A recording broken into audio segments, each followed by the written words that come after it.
we wanted this to be an independent audit or efficiency assessment that would be done in a way where the public could have trust that it was independent of the management, independent of the administration, and would cover all of the departments in the city. So my first question is, as the auditor, do you feel comfortable that what we have set up here and what you're bringing to us in this contract is that it will have true independence?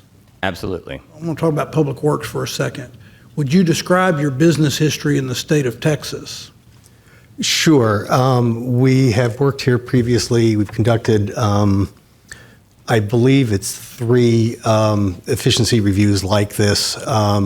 We carried out the very similar project for Travis County, which was, I believe, in 2016 to 2017.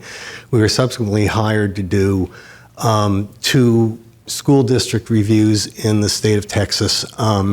One of them was through the LBB. I don't recall if the first one was LBB or if the separate Texas School Review Program still existed in that time and was technically the client. But both of these were performed for the state of Texas,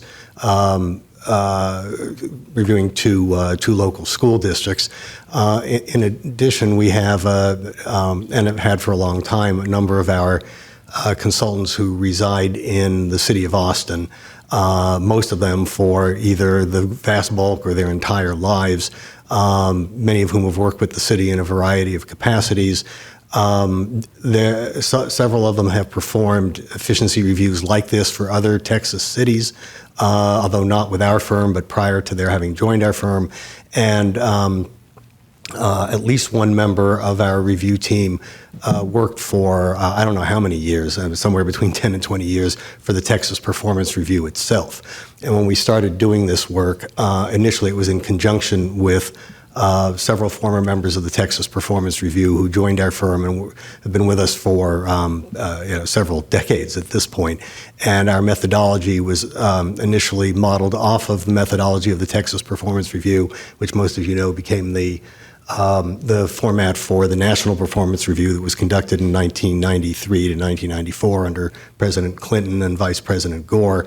It's been at least alleged by 2 people that your company was delinquent on paying taxes in the state of Texas. Is that true? No, it's absolutely false. Have you ever been delinquent on your taxes in the state of Texas?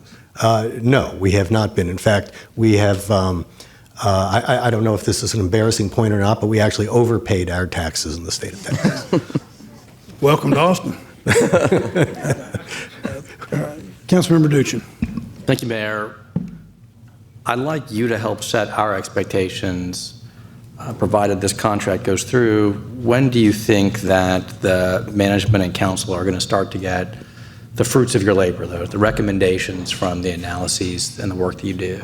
You will be getting information and recommendations throughout this. And we've had instances where something that we turn up is such a no-brainer that it gets implemented before we've even set it down on paper, more or less. My favorite example of this was we did a comprehensive review of the state of West Virginia a number of years ago, and the auditor mentioned that we really believe in a very participatory process involving all stakeholders, but particularly the city workforce, because we believe that city employees know a lot about how operations can be improved. So we did a focus group with the State Department of Highways, and it developed through the process of that structured conversation that they'd never properly calibrated the salt spreaders on their snowplows.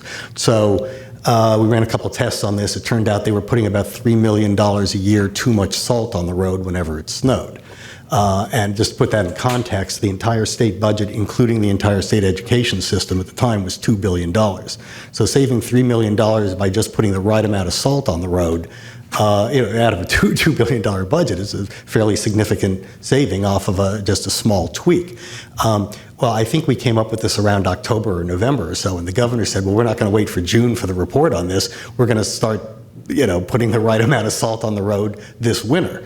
So, many of these things will be rolling off the presses, so to speak, as we're going. And I would anticipate that you'll start seeing hard results that will hopefully be saving the taxpayers money right away, within a fairly short time period after we start. And that will continue for the entire time we're working on this, and then for many years after. I think one important thing to stress, the auditor mentioned a $75 million a year figure.